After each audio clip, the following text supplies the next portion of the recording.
Ladies and gentlemen, welcome to the second part of this podcast. Sorry for a few technical issues there.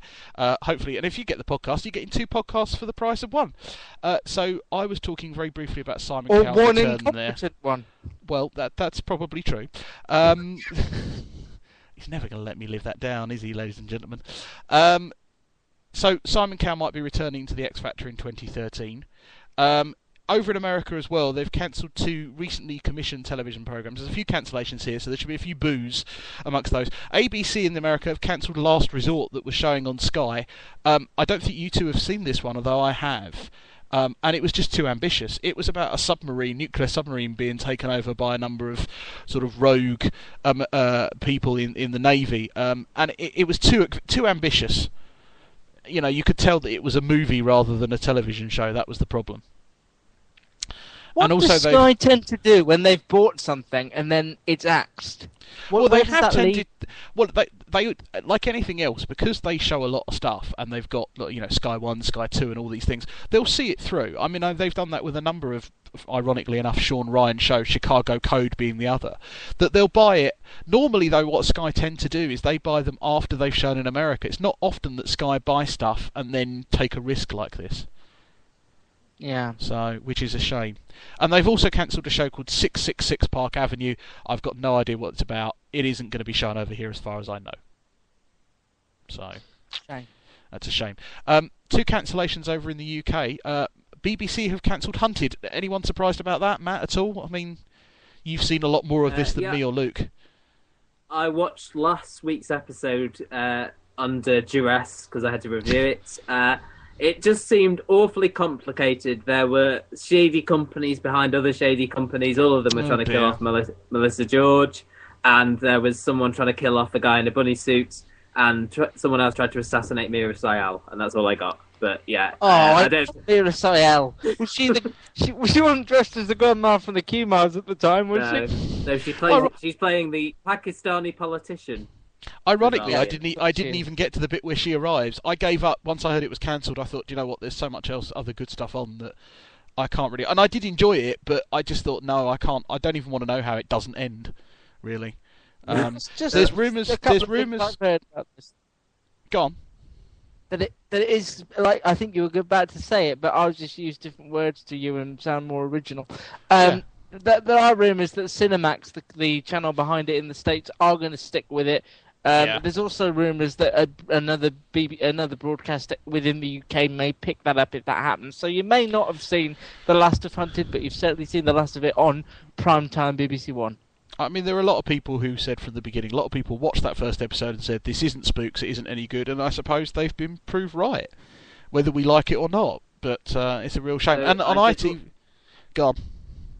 I did like their magic table, their sort of computer table. Yeah, that was good. I want to get one of them. Maybe you can get them for Christmas. I don't know. ITV have also been wielding their cancellation axe. I don't know if it's a literal axe. I'm sure there's a health and safety issue there. But they've cancelled medical drama Monroe after its second series with James Nesbitt. Really upset with this. Really upset. I've said to you before, and I've said to Matt, not that I have conversations that don't include both of you all the time, but of course. I've said to you both as well, that I saw it coming. It did. I mean, if you saw the last episode, it was a good tie-in. It didn't really end on a cliffhanger as such. So it can end there, and I don't need to worry so much. But it is a good drama. I don't think it got the attention it deserves, and sadly, we've seen the last of it, and I think it's a shame. Yeah. A lot of people pointed out the fact that the DVD came out on the same day the last episode, or the next after the last episode. You have to remember ITV do that for everything. That wasn't an indication of ITV's intentions. But some people I did see putting rumour on that on Twitter. And if anyone wants to stick it in my stocking for Christmas, you are more than welcome. Well, no hint there at all. Okay. Send me the $24.99 and I'll do that straight away. No, I'm sure. Moving on to an edition. $24.99? Well, I've got to get to... There's expenses. I've got to get to the shop. I've got to have some lunch. Come on. Shoe leather. BBC have added Nicholas Lyndhurst to the cast of New Tricks. So that makes it Dennis Waterman and Nicholas Lyndhurst. Anybody else feeling like they're in an 80s TV sitcom remake? I mean, isn't it just Minder versus Only Fools and Horses now, isn't it? With a bit of crime mixed in. To be honest, if it's going to continue, I'm quite glad they're bringing in big names. It's not just Dennis Big Waterman names? and Nicholas Hurst. What There's big- also Dennis Lawson as well. What big name have and they they brought are- in? they I are read big out names. Nicholas Lyndhurst, you know. Yeah, but he's going to bring in a lot of people that will be interested to see how he gels. And I actually think, depending on who they get to replace Amanda Redman, who's the only female member of the cast, it could continue and just grow stronger. I would like to see in that role, if she hadn't have died, Nora Batty would have been great. But Kathy Stark. yeah, maybe Oh, I got a I don't name know right. who's a strong female character. Maybe someone like What about Vicky Michelle from A Lower Low? There you go. yeah, there you go. Or Sue Pollard. Yeah. Sue Pollard. This is a role That's it. that's got Gemma Atkinson written all over it, and you know it. Okay, fair enough. Well, I tell you who would be great in it. Sean Evans. Who's the female equivalent of Sean Evans? I suppose it's the woman who was in Mrs. Biggs, isn't it? Sheridan Smith. yeah. She was in everything good last year, so indeed. Yeah. Shooting, and by that I mean filming, not actual shooting, has begun on the third series of Luther. We saw a picture on Twitter this week. Idris Elba now, I think, directing as well as producing on this now, I've read. He's probably making the tea as well, I'd imagine. I just like the idea that we're so in the loop when it comes to TV that we've seen a picture, Yeah. so we know it's happening. That's how in the loop we are. But That's- the truth is that this is probably going to be the last series of Luther. It is again two-part stories. They've no idea. We don't know anything yet, other than it will show in 2013 rather, and that I've already irritated Warren Brown on Twitter, but that's a different thing. And I'm just really looking forward to it. I hope it can live up to the hype in my head. Yeah. I think like it'll it. come down to It's script, just won't it? balmy. Well, if not, I mean, Nicholas Lyndhurst hasn't started filming New Tricks yet, so he could also appear in Luther if they need a little bit of a extra reason for people to watch. I think. I think that would be a little bit akin to the Todd Carty appearance in Touch of Cloth, if Nicholas Lyndhurst turns up in Luther. Won't it? It'd be kind of a little bit too unbelievable. So that was there. And Luke would like to talk a little bit about Last Tango in Halifax. I asked earlier if it was anything like Last Tango in Paris. I don't know if it's just a relocation of the same story. But you went to a screening about this, didn't you? I did. I went to a screening in July. Do you remember July? It was like earlier on in the year. Vaguely, And vaguely, yeah, it was before the Olympics had even started. Oh, That goes to show you that the BBC had planned to show this a lot sooner than we're getting. It's on tonight, 9 o'clock, 6 episodes. Matt's not sure whether it finishes the week of Christmas or the week before Christmas, because Matt's not as in the loop as most people. But it is brilliant. It is absolutely brilliant. It's completely different to anything else we normally bang on about and tell you should watch. It's just really well written, really likeable characters, really well-known faces. You'll laugh. You'll be intrigued. There's just a bit of everything there for somebody, unless you're Gary, because there's no explosions or... Oh, they're not. Couldn't they blow something up just to keep me happy, like a wheelchair or something? They're blowing a cow off. Chase. There's a car chase in episode 1, but There that's... is. Yeah. But it really is good. I think a lot of people... My concern with it is a lot of people will think it's about two older people getting, finding love again. It might not be for them, but there's so much more to it than that. Please give the first one a go. Tonight at 9, after we finish babbling on the podcast, on BBC One. And just quickly an update. We've had a tweet in from our stalker, Lauren Jones. Hi, Lauren. She wanted to know, is Luke telling the truth when he says that this is the last series of Luther? Luke, can you reveal your sources on this, please? Or that I... No, I will not reveal my sources. That really happened in the Grand Car Park. I don't know. We're sorry, Lauren, but yes, it is. The plans are, it's supposed to be the last series of Luther. Good news is there's rumours from writer Neil Cross and from Idris Elba that it could end up Luther the movie, which I kind of not... I don't know if I want to see it or not. It's going to be in 3D. Yes, yeah. So all the blood you get covered in, Do you know what's quite? Can I just say this? I went to go and see the Bond movie in the cinema. I know we don't talk about movies, but just as we were sitting down right at the beginning, where Bond is doing all the bits at the beginning, and he jumps into some water, some bloke opened a bottle of Coke and it fizzed up and sprayed out over most of the audience. So we were all thinking, was this part of the movie? You know, like they do it in 3D. You know, like you get the wind in your 4D. face and stuff. 4D, yeah, because that would be the fourth dimension. So. And if you want to buy a book of Gary's anecdotes, you'll be able to find them in all good retailers over Christmas. Yeah. Moving on to our very popular and underrated review section, which Luke is going to talk us through in his own inevitable short style. It's only been underrated because I haven't been involved for 2 weeks. Well, that's right, dropped. We're coming to the end of big series, but there's still plenty to review. Firstly, one that I know Gary and Matt are sticking with, Strictly Come Dancing. I want to ask Gary, though, why are you I'm amazed at this. Well, do you know what? I think with it?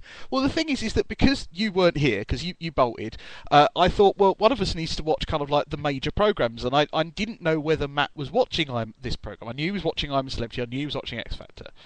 And I wasn't sure, and I'd never watched it before, so I thought, well, I'd give it a go, and I actually quite like it. I know it sounds stupid, but I do. And do you wear your slippers and rock back and forth while you're watching it, or is that afterwards? I copy down the jokes by Bruce Forsyth for later use on this podcast. He was back this week, wasn't he, Bruce? He was. It was Wembley this week, I suppose we should say, wasn't it? And yeah. My first Wembley experience of this program, and they do tend to. I mean, a lot of the routines had extra dancers in, didn't they? That was the biggest thing that I could notice. Yeah. That there was lots of props, lots of bigger bits. dance floor. Yeah.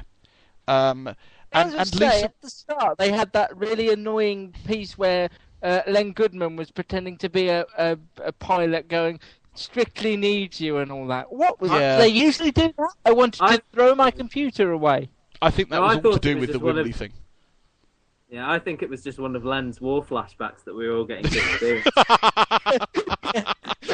An example of his night terrors. Yeah. Yeah. Although I don't know why he would have an Italian bloke on his platoon. That was, weren't they on the other side? That was my. They switched he sides, had to be fair. an Italian bloke in every one of his night terrors. Yeah. I thought that overall the episode was quite good. I think at the end of the day, the right person left the show. Richard Arnold was clearly. Yeah, Richard Arnold was clearly making up the numbers. I think again the surprise was that Lisa Riley did the splits. Yeah, she was really good. That routine was one of the campest things. And if you're saying something Strictly, the car wash routine with a partner in these sort of dungarees. I think what I've worked out is that the same with Firm Britain. When the partner is not that attractive, and I'm sorry, Lisa Riley fans, but she's not for the eye candy. What they tend to do is make the man strip off in some way, like they did with Firm Britain's bloke. Just to clarify, Gary is saying live across the internet, live to the world, and people that are listening, you don't find Lisa Riley in the slightest bit attractive. I'm saying it, and I'll write it down if people want me to, and hand it round on bits of card. I'm that confident. She may be able to dance and make people laugh, but that's where it ends. It'll be in all your Christmas cards this year. Yeah, I do not like no. Matt, who do we think is going to be up for the chop soon? I mean, I think we're coming probably to that time where Kimberly Walsh won't be there any longer. Doesn't seem to matter how well she dances. In the bottom two, I would say Nikki Byrne would be one of the from Westlife, possibly Victoria Pendleton, because she seems to be doing quite terribly, but keeps getting voted back in. She's a moody so-and-so as well, isn't she? As we've discussed on this podcast, she doesn't really understand the meaning of the word smile. No. And I don't know, you see, we thought Michael Vaughan would be getting worse, but he seems to be getting progressively better every week. So maybe he's in line for a surprise win. I'd just like to point out that before the series started, Luke picked Sid Owen, so... All right. Yeah. Has somebody given Victoria Pendleton the Wallander box set to watch before she goes out? Or maybe she's told her that she's related to Wallander, I don't know. I'm about to teach you boys a thing about podcasting, for I am about to attempt a segue. Okay. Talking about miserable faces, let's talk about the shock on everybody's faces at the X Factor on Sunday night. Saturday was the weakest week it was Guilty Pleasures, which is for me what the X Factor is every week anyway. Yeah. And you'll all know, it won't be a spoiler, that Ella Henderson and James Arthur. James. I'll get there any second. I'm just picking names I can think of. James Arthur were both in the bottom two. That means Christopher Maloney and Rylan Clark are still there and will compete next week. And what I said to everybody who I watched it with, who was me and another person, was that they've really shot themselves in the foot this year. Yeah. They really have. I saw an interview that Caroline Flack gave. She's one of the presenters of the second programme, was it called? The Extra Factor. And she said she's never seen so much chaos in the judges' area when they announced that who was in the bottom two. That they literally did not know what to do with themselves. And it's a shocking travesty. Louis Walsh won apart from that year that Louis Walsh wore a kilt, I imagine there was quite a lot of chaos. And there was a bit of a wind in the studio, yeah.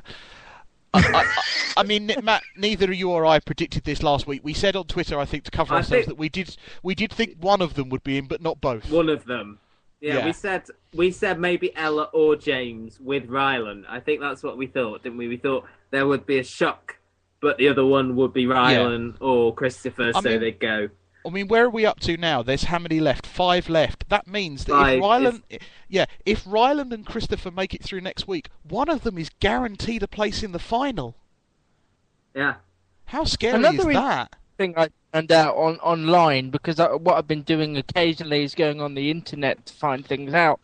And really, tell us more about this internet that you talk about. I went onto Google and I typed in X Factor. And but mate, one of the things I found out is that this year, unlike any other year, I think it's a fair comment for me to say, it's going to finish a week earlier than normal, meaning that the winner's single will not be out and vying for Christmas number one. But I think they've realised. I mean, they've realised with the Rage Against the Machine campaign 2 years ago that if they do that, the internet can now fight back and make sure that they don't make number one on Christmas Day. Therefore, I think what they've gone for is as long as we get the number one, even if it's 2 weeks or a week before Christmas, that's enough success. I don't think they need that for the winners. I mean, Little Mix have done pretty well. They didn't get the Christmas number one, did they? No, Military Wives. We all know that this year's Christmas number one is going to be a very Gangnam Christmas anyway. Oh, so, it's inevitable. I thought it was going to be mine and yours rendition of Especially for You, Luke, that we recorded. No? We can't do that because it was about Matt. We know him too well now. Well, I was going to have Matt on backing vocals. He was going to come in at the end and do a rap over the top of it. Oh. And it all prepared and everything. Yeah. Just to talk briefly about the X Factor and this Ella business, if we look back over the start of this X Factor, we had people like, no, this is typical of me, I've completely forgotten that. Caroline. MK1, Kai Stones, Caroline Poole, Melanie Masson. Yeah, Melanie was too good to go home. Fair enough, they weren't possibly going to win, but they should be there now, surely.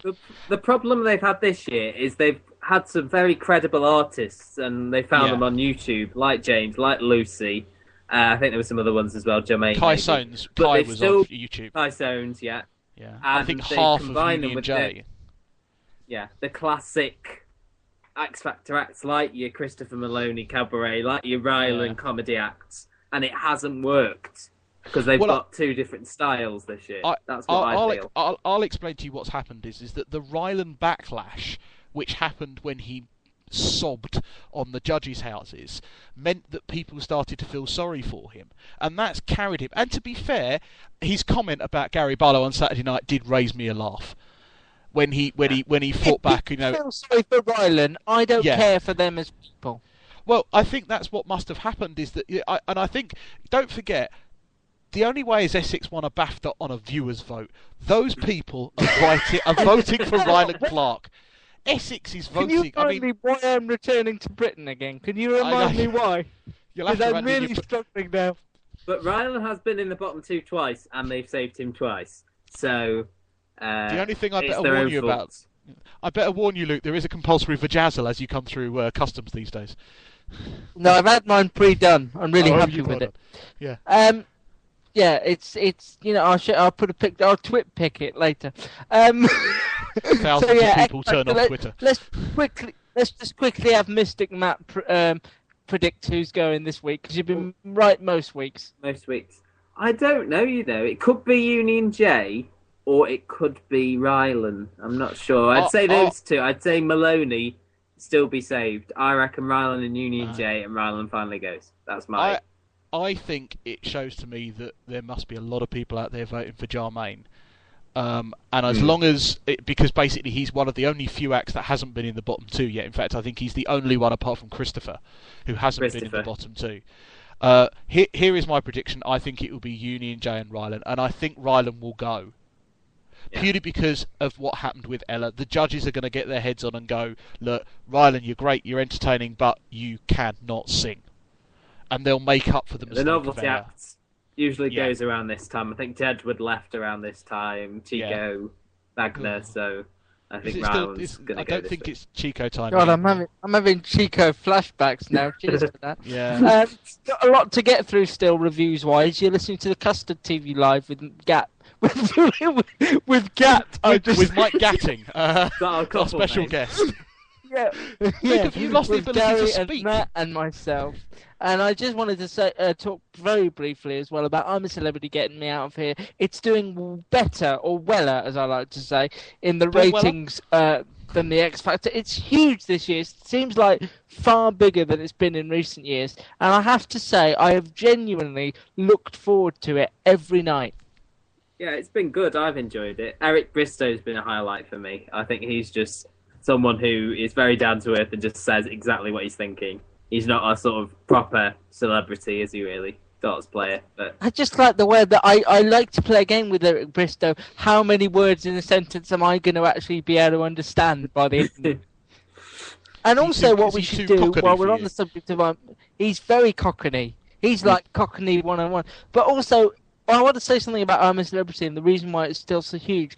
If Anton Deck, for whatever reason, decided they didn't want a free trip to Australia anytime soon, then I think that show would lose a lot of its heart, a lot of its humour and its magic. But they genuinely care about the people, and they genuinely like the show. You can see in their eyes when Helen Flanagan kept getting the tasks. You could see just Ant's face fall because they just didn't like dealing with her every single day, and I think that shows their sort of commitment to the show. I'm not sure of the percentage, but I would guess somewhere over 60% of the people watch that show for them. Oh yeah, easily. And also, I must be a terrible person. Were you as irritated as I was, Matt, when Helen actually completed a trial and got 12 stars? I was so disappointed. I wasn't. I was happy for Anton Deck because they were just like frustrated that like that one she did the day before where she just got there and goes, "No, I'm not going to do it." Do you know what? Yeah, I'm not going to do it. But also, can I just say, Anton Deck, I want them as my celebrity friends. They're the only people I want to have a chat with. No, I want Dermot.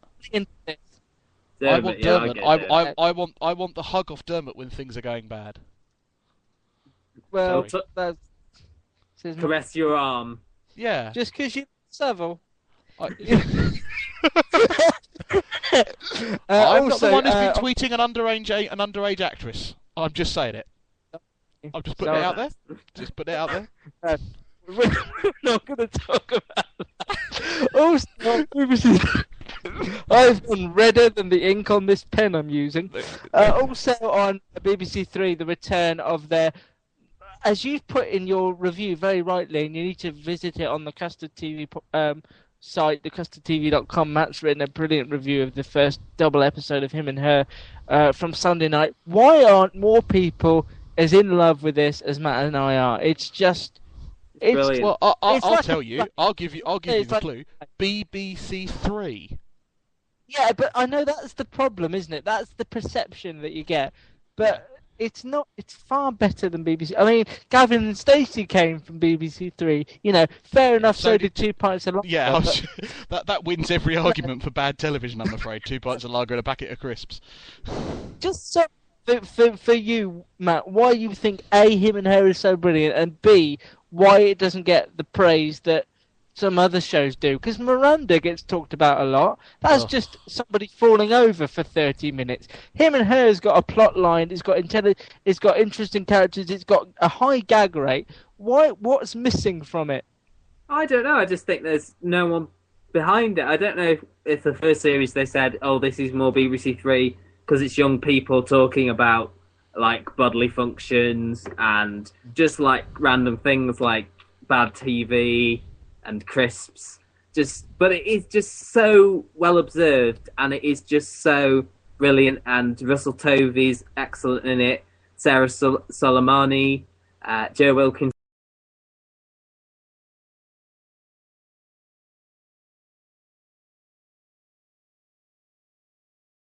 But No. the furthest they get is the staircase outside, and Yeah. people go on about the royal family is so brilliant because it never leaves the living room. And they have left the living room. They did 2 episodes where they left the house, and they were horrendous. And I keep thinking that Him and Her is going to overstep that mark. They haven't. The writing's still on.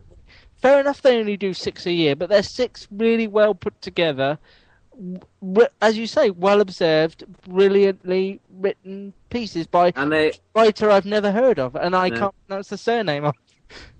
And they all have every series will have a plot line running through it. So this series they've got the sister who's pregnant, and they've got the fact that the Russell Tovey character wants to propose to the girlfriend, but he keeps getting interrupted. So it's got a story, it's got characters, it's just got everything. So. And also, we should say, Russell Tovey and Sarah Salmani make an amazing, believable couple as well. Yeah. I want to go, I want to take Ant and Dec round their house, and we'll all just have a lovely day. There's an episode of Come Dine With Me that many people would watch. Yeah, I'll do a lovely pavlova. Why not? Okay, so that's Him and Her, Sunday nights. Started with a double episode. I believe there's 6, although there could be 7. No, there's 6, I think. I think you're right. I believe there's 6. I said you that. You believe there's 6? I believe there is. I believe. I've not seen it, but I believe it. I have faith for 6 episodes. We're going to talk about The Secret of Crickley Hall, The Wonderful Everyday, and The Return of the Hour. But before we do that, I need to let myself breathe and Gary and Matt discuss The Killing. Yes, The Killing returned on Saturday night with a double header on BBC 4. It's the 3rd and final series. You can read a preview, written superbly, some might say, I've heard, on the website by some young, talented writer called Gary Redruth. I personally have never heard of him, but I think his work is excellent. It's written modestly. That's what I like about it. That's what you like about it, yes. Written with a humble heart. Sarah Lund is back. Jumpers, Danish accents. First 2 episodes kind of really kicked it off. The first episode was very fast-paced for The Killing, I thought, actually. Yeah. Was one of the things that I noticed. That now they've only got 10 episodes, they really have got to cram quite a lot in. And the new thing this year is very much the political element. The fact that you're dealing with the Prime Minister and the Statsminister. And I did that joke last week. Sorry, it's not much fun. I really enjoyed it. Lots of good stuff. And Sarah Lund's character has progressed. She does seem more awkward than previously. She's not as sure of herself due to what's happened in her life, and I think she's portraying Sophia Grubel is portraying that really well in this series so far. Especially that scene in the train station episode 2. Yes. I thought that was brilliant. Yeah, she got distracted because she saw her son and her son's pregnant girlfriend. His pregnant girlfriend. Yeah, and she missed the train to get on there to exchange the money. I also think that I've worked out who the killer is, as I revealed exclusively on Twitter. If you saw the end of the second part, it's Phone Jacker is the killer. There he was right at the end, pushing that bloke off the town hall. Clearly, it's Phone Jacker. So if they arrest him, then they'll solve the crime. I was hoping it'd be a massive Danish pastry. That's what I. You would be sadly mistaken, my friend. Sadly, I think. Oh, okay. So that is The Killing. It's still on, and Gary was saying pre-podcast because we do chat just to see that nobody's lost a limb or anything in the last time we spoke. We chat and you chat and we listen. Yeah. Yeah, and he says that they're going to have to cram these in before Christmas. So do you think it's double bill? What do you tend to do, guys? Do you tend to record it, watch one, and then watch one another day, or do you get so into it that you'll watch the double bill? Matt, what do you do? I'll usually watch it on iPlayer or now, thank you, the preview site as well. Just do it 2 in a row when I've got the time. Because I think one on its own, it sometimes isn't enough. I think double builds are a good idea, I have to say. I Just for treat it future as reference, Matt, the preview site should be like Fight Club. Okay. Nobody talks about preview stuff. What, starring Okay, Brad carry Pitt? Oh, no. I tend to watch it as I think some people do. You tend to watch one episode and then save one for during the week. So I tend to watch another episode on a Wednesday. Now, because I'd been to the preview and watched the first episode before, I did this week watch the episode on Saturday night when it was broadcast. But from now on, I'll probably watch. So I'll watch 2, one on the Saturday, one on the Wednesday, or something. Because then it feels like you're getting more of the show anyway. So yeah. I think we've done our killing talk. Killing's been killed. Killed. Speaking of killing, very spooky drama that should have been saved for Halloween, but is being on Sunday nights over the next 3 weeks. 1 of 3 aired on Sunday at 9 o'clock. Saran Jones, Tom Ellis, Sarah Smart, and friend of the podcast, Craig Parkinson, all involved in Douglas Secret Henschel. of Crickley Hall. Douglas Henschel as well. The Secret Very of Crickley Hall. I know what I thought about it because I've seen all 3 and I'm worried. I don't really know where one ended really, so I don't want to give away too much because they were all in one big long line when I saw them. But I actually found the first half an hour incredibly irritating. But then I got into it and I thought, yes, this is what people mean by escapist television. Sure, it's daft, but you're into it and you enjoy it and you care enough because it's really, really good. You could tell that what they're trying to get to is going to be quite good, because another drama, if this had been earlier, another drama would have focused more on the disappearance of the son at the beginning than they did. The fact that they kind of went that kind of massive 11-month gap from when the boy was taken right to where we are now showed to me that what's coming up is more important than what's happened. Does that make sense? Yes. And Matt, you were going to say before you were so garrified interrupted. Yeah, I just thought it was I thought it was well paced. I didn't have the same issue you did with the first half an hour. I thought it was well paced and there was enough sort of jumpy bits along the way. And although there was like horror cliches throughout, I thought they handled them very well. I mean, there was modern story of the abduction and things like that. And I think that not wishing to sort of push a button, but I think it's very brave of the BBC to put on a child abuse case at the moment. I mean, there must have been a few people at the BBC going, well, after the rescheduling of Good Cop, thinking, do we show this? It's not the main feature of the show. It's not the main task, but there is an element of it there. I can tell you without giving too much away that it does become the main feature of the show, and it is engrossing. It's completely engrossing, and actually, and unusually for me, I found the stuff in the 40s far more interesting and engrossing than the stuff in 2012. It's really creepy, and you're absolutely right, Matt. All the trademarks of a decent horror are in there, but you don't mind it because you get into the world of Crickley Hall, and I just found myself getting more and more into it. The final episode, I can't give too much away about, but there's all those normal trademarks. Everything happens in a thunderstorm, so it's just really well done. Nobody puts a bloody light on. It's really well done. Is anyone there? Really enjoyed it. Yeah, I mean, it was full of cliches, but I quite liked Douglas Henschel's character. He was creepy, but believable. Overly. Yeah, but I like how they saved him. They didn't introduce him straight away. They saved him, didn't they? They said, you heard about him first. You knew he was going to be horrific before you saw him, and I thought that was a good touch. I've always liked Sarah Smart in things as well, and now I don't feel like I ever want to cross her. I would avoid her if. Which one is she? Smart is the one that's also in Wallander, and she was Douglas Henschel's sister. Yes. Yeah, she was terrifying, wasn't she? The other thing that I want to question is, when does Mr. Blobby turn up? Because it must be near. Well, it must be near Crinkley Bottom, isn't it? Oh, come on! You saw that one coming. Bruce gave me that one. To be fair, no deal. Okay. No deal. No deal. The banker won't be turning up. if we're talking about great TV that you may or may not have seen, we have to talk about Every Day. It was a Michael Winterbottom 2-hour thing on Thursday last week on Channel 4. John Sim, Shirley Henderson, shot over 5 years, so you actually got to see them grow up. It had 4 kids, I should say, as there were 4, who were real-life siblings.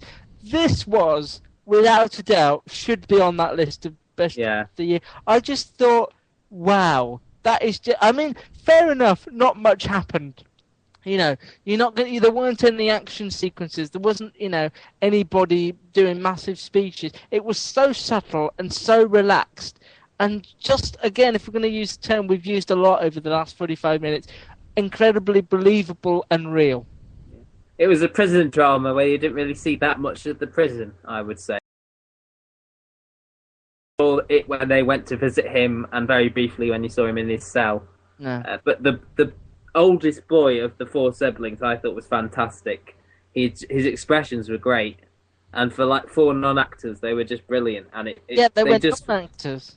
That was just, I just thought, I felt for everyone in that, and I watch a lot of TV drama, and I want to get to know the characters, and with this, I really felt for the people involved. There were some really moving scenes. John Sim, I want you as my celebrity friend as well. Let's get together.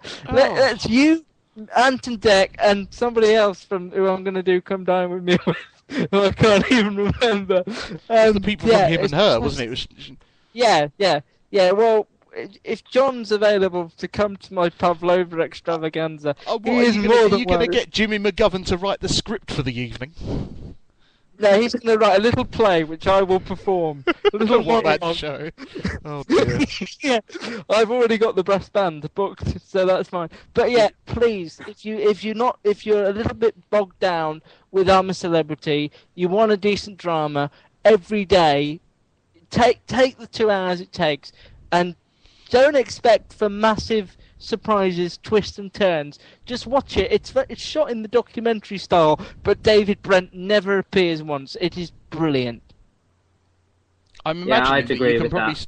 Can you still get this on 4OD? Do you think? 4OD, yeah. I'll have a quick look while you're talking about it. 90 minutes on 4OD, I think, because I watched it on 4OD. And that's brilliant review is still up on the site as well if you want to get a flavour of it on McCusterTV.com. He's been working very hard, and I've only had to whip him several times to get that to work. So yeah, Every Day, Channel 4. If Last Tango wasn't on this week, it would be the one drama I'd be saying go out and watch, because it is just brilliant. Yep, definitely still on 4OD. In fact, what I'll do is I'll Twitter a link about it right now so that our loyal listeners can go and say something about that. I must admit, I didn't see it. Look at me being good, eh? It's overdue. It's probably not going to work either. No. The thought was there.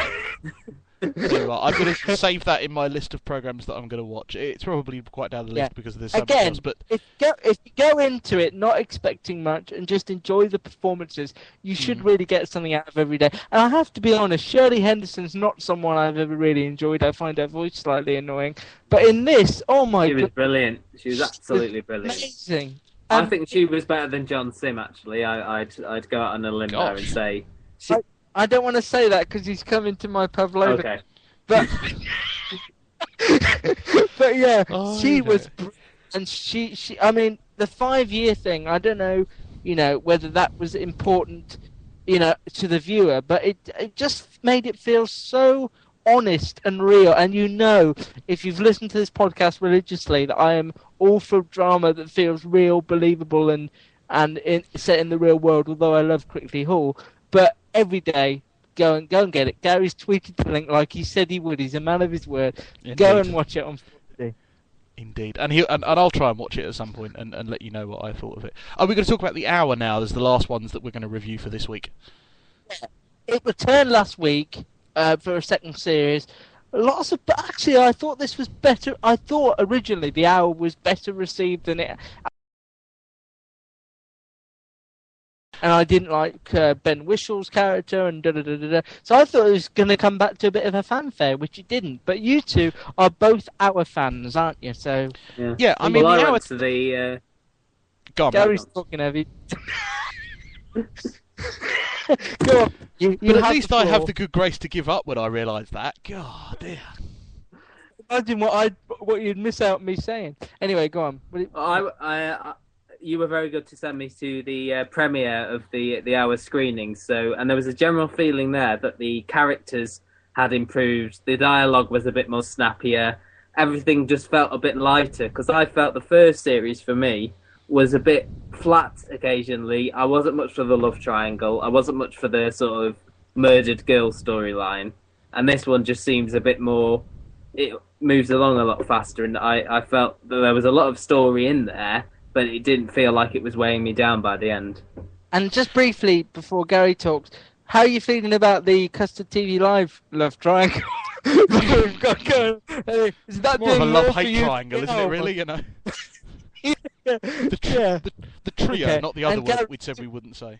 And Gary, you were a big supporter of the hour, as I was. You hadn't seen the first episode before it went out, so how did you feel about it? Yeah, I was very surprised, I think, as you both mentioned, by the amount of sort of people on Twitter going, oh, the hour's far too much, you know, and it loves itself too much. And I was quite happy. Yes, it's more style over substance, I have to still say that, you know, but it's a very, you know, it's a period piece in that sense. What period piece isn't kind of a little bit, look at how lovely our flowing dresses are and how different it is and how much smoking there is in the office. You know, they want to point out how different it is to modern society. But I think the plot line this year is a bit better.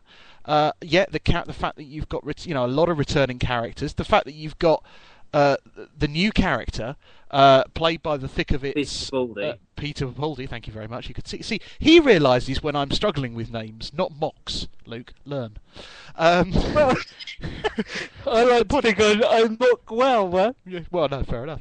And I think that he bringing his character in, he's already got dynamics with lots of the other characters. He introduced himself quite well. I think it's going to be good. I hope that the backlash is still. I mean, the viewing figures were still quite good, and I'm hoping that the BBC's decision to shelve this until this time of year won't affect the ratings or the possibility of a series 3. And you said in your review, Matt, that some statistic that it's the first BBC Two drama series to get recommissioned in something like 100 years. This is what the Commissioner of Drama, who was at the preview screening, said. It's like the first BBC Two drama series to get recommissioned forever. I don't know, well, not forever, but for a very long time. Wow. Probably UK made, yeah. So, I would say that's possibly true, but yeah. Wow. Yeah. So basically, we have praised Him and Her, The Killing, Secret of Quickly Hall every day, and the hour. And, So basically, people, if you're struggling to think what to watch, you shouldn't be. We've given you loads of options there. Don't even get up over the next 3 days until you've watched all of these. Get a little bit obese on us and watch these programs. Well, I would suggest you go to work, get out, get some fresh air, you know, see other people as well. Have a shower. Yeah, have a shower. Wash. No, because if they don't, they can pretend they're in I'm a Celebrity. If they starve themselves and don't shower, they can pretend they're in the jungle. Just get some rice and some green beans out of the fridge. Be fine. I have started the 2-minute alert, which is the music that goes underneath the end of this podcast. Breaking down that fourth wall there, ladies and gentlemen, so that you can see the background of how this podcast works. That tells Luke and Matt and me that there's 2 minutes left, well, there's now actually 1 minute 42. So we're going to move on very briefly. If you hadn't spent 1 minute explaining it, 2 minutes. I thought it was important. Well, there's only 2 new shows this week, so it's not really an awful lot for me to talk about. As Matt and Luke have already previewed, Last Tango in Halifax starts in about 5 minutes. You've got time probably to make yourself a warm beverage, not a hot beverage, on BBC One at 9 o'clock. And Peep Show returns this Sunday at 10 o'clock on Channel 4. Takes over from Friday night dinners. I think that was the slot that it's filling. And that could be Brian Connolly calling in to apologise as to why he's not been on the show. Who knows? Continuity error there, if you've noticed. Matt, what are you looking forward to most in the coming week, television-wise? Well, Fresh Meat's coming up tonight. That's the penultimate episode, and the last episode of Getting On tomorrow night. Right. Very interesting cameo from Tilda Swinton in that, so it's worth a watch. I'm looking forward to the second episode of The Hour and the third and fourth episodes of The Killing. Luke, are you around? No, Luke's otherwise engaged at the moment, so he's obviously had to go into hair and makeup or something like that. So, Try ladies and and go gentlemen, back in the jungle. yeah, probably back in the jungle. Ladies and gentlemen, we want to thank you very much. Please visit the website, thecustardtv.com. Matt's doing an excellent job, as Luke said, keeping that up to date with all your latest information. Please download the podcast, go to iTunes, leave a 5-star review if you so like. Follow us on Twitter, Matt TV Bites, Matt with 2 T's, at The Gary Show, and at Luke Custard TV. Say goodbye, Matt. Goodbye, Matt. Say goodbye, Luke. Goodbye. Goodbye, everybody. Goodbye, Luke. God, you